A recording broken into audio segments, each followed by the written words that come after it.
Someone's asking, is it better to pray Taraweeh at home, or is it better for one to instead replace or use that time to make up their missed prayers from the past, their missed fard prayers?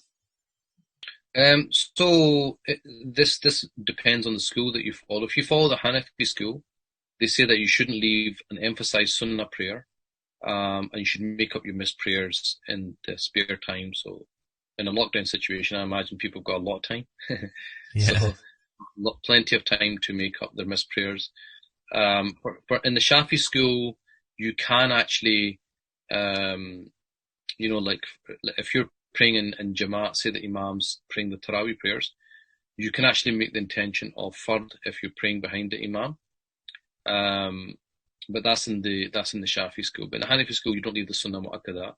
If somebody's got like years and years and years, like they've got 40 years of salah to make up, and they're really struggling, then you could say, okay, just do qada instead of like a sunnah prayer. Yeah, it is a medrese. Knowledge demanding.